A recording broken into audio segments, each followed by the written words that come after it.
Hello hi नमस्ते स्वागत छ हाम्रो पूर्वेली किचनमा। आज म आएको छु तपाईँहरूको माझमा फापरको रोटी र फापरको सागको सलादको रेसिपी लिएर। अब चाहिँ सुरु गरौँ है त। फापरको रोटी कसरी बनाउनु पर्छ र फापरको सागको सलाद कसरी बनाउनु पर्छ भनेर चाहिँ हेर्नुहोस्। अब म बनाउन सुरु गर्छु। म चाहिँ यो रोटी बनाउँदाखेरि चाहिँ 2टा अन्डा हाल्नेछु। अन्डा हाल्यो भने चाहिँ यो रोटी चाहिँ एकदमै सफ्ट हुन्छ। मैले चाहिँ अन्डा हालेर बनाउँदैछु आज। यो बनाउँदाखेरि चाहिँ हामीले गिलो रोटी बनाएको जस्तै गरेर बनाउनुपर्छ। अब अलिअलि गरेर पानी थप्दै चलाउने, मजाले मिक्स गरेर गिलो रोटीको डो जस्तै गरेर गिलो बनाउने अनि त्यहाँदेखि चाहिँ एकछिन राखिदिने। लौ अब चाहिँ डो पनि रेडी भइसक्यो। यतिको गिलो हुनुपर्छ है। यतिको गिलो भयो भने चाहिँ रोटी एकदमै राम्रो बन्छ।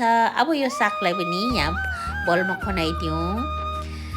यो फापरको साग चाहिँ बलमा खनाएर चाहिँ म रेडी गर्छु। ल अब चाहिँ प्याज र लसुनलाई केलाएर काट्नु थाल्छु।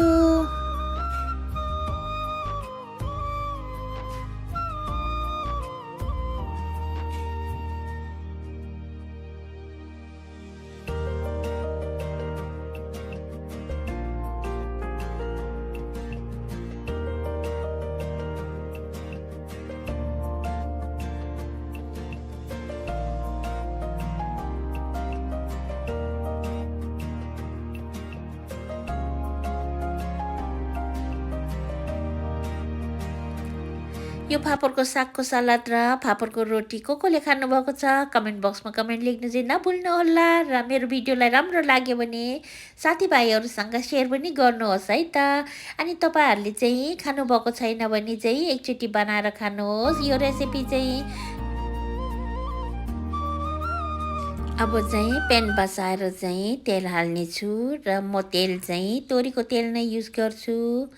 यो सानो तावामा चाहिँ तोरीको तेललाई तातो गर्दैछु म।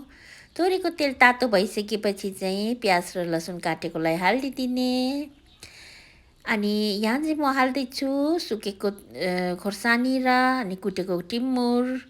यो चाहिँ धुलो खोर्सानी चाहिँ मैले चाहिँ डल्ले खोर्सानीको धुलो खोर्सानी हालेँ र अलिकति टिमुरलाई कुटेर हालेको छु। र अब म चाहिँ तातेको तेलमाथि काटेको लसुन र प्याजलाई हाल्नेछु। अब यो खैरो खैरो बनाउने, धेरै खैरो नबनाउने, अलिकता हाफ मात्रै खैरो बनाएपछि चाहिँ यो सलादमाथि चाहिँ झैँया पारेर हालिदिने। यो सलादको लागि चाहिँ हाम्रो नर्मल सलाद जस्तो होइन। तेल चाहिँमा प्याज र लसुनलाई अलिकता फ्राई गरेर चाहिँ माथिबाट झैँया गरेर चाहिँ हालेर अनि हातले मुस्ने हो। यो सलाद चाहिँ हातले मजाले मुस्नुपर्छ, तेलसँग मिक्स हुनु दिनुपर्छ। म चाहिँ यसमा चाहिँ मोत्सरेला पनि हालिदिन्छु। यो चाहिँ फ्रेस चिज हो। फ्रेस चिज अलिकता हाल्दाखेरि चाहिँ अझ मिठो हुन्छ।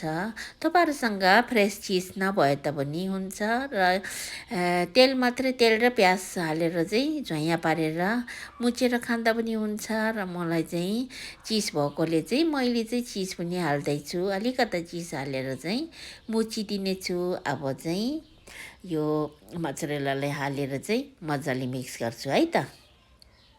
हातले नै मिक्स गर्दाखेरि मिठो हुन्छ यो चाहिँ। अब चाहिँ म आफूलाई चाहिने जति नुनलाई पनि हालिदिन्छु।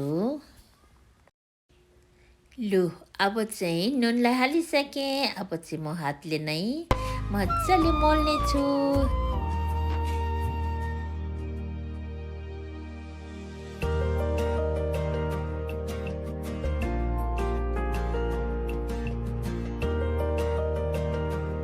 लौ हेर्नुहोस् त मैले सलादलाई मोलिसकेको छु। अब म एउटा बोलमा सर्भ गर्दैछु। हेर्नुहोस् त हेर्दै खाउँ लाग्दो भएको छ। यो खाँदाखेरि एकदमै मिठो हुन्छ है साथीहरू। तपाईँहरू पनि बनाएर खानुहोस् है त।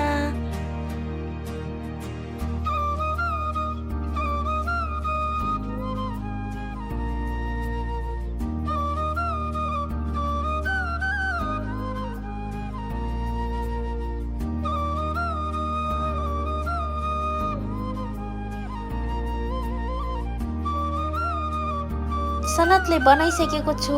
अब चाहिँ रोटी बनाउनु सुरु गरौँ है त साथीहरू। हेर्नुहोस् है त रोटी कसरी बनाउनुपर्छ। यो गिलो रोटी जस्तै गरेर बनाउनुपर्छ। मैले चाहिँ एउटा ननस्टिक प्यान लिएको छु। म ननस्टिक प्यानमाथि राख्नेछु। अब चाहिँ रोटी पोल्नु सुरु गरौँ है त। सरर पारेर किलो रोटी जस्तै गरेर बनाउनुपर्छ यो चाहिँ। अब यो रोटीलाई बनाउनु सुरु गरौँ। यो माथिबाट फोको फोको पल पल आयो भने चाहिँ हामीले रोटी चाहिँ पल्टाइदिनुपर्छ।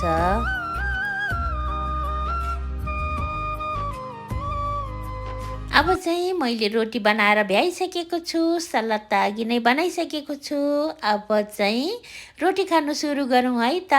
अनि तपाईँहरू पनि मसँगै इन्जोय गर्नुहुन्छ होला भन्ने आशा लिएर आज म तपाईँहरूको माझमा रोटी र फापरको सागको सलाद चाहिँ खानु सुरु गर्छु।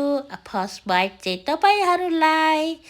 अब चाहिँ तपाईँहरूले पनि इन्जोय गर्नुभयो होला भन्ने आशा लिएर आज मेरो यो रेसिपी चाहिँ तपाईँहरूको माझमा पस्केको छु र अनि यदि मेरो भिडियो हेर्नुहुने नयाँ हुनुहुन्छ भने चाहिँ सब्सक्राइब गर्नु चाहिँ नभुल्नुहोला र पुरानोहरू हुनुहुन्छ भने चाहिँ लाइक र कमेन्ट गर्नु चाहिँ नभुल्नुहोला।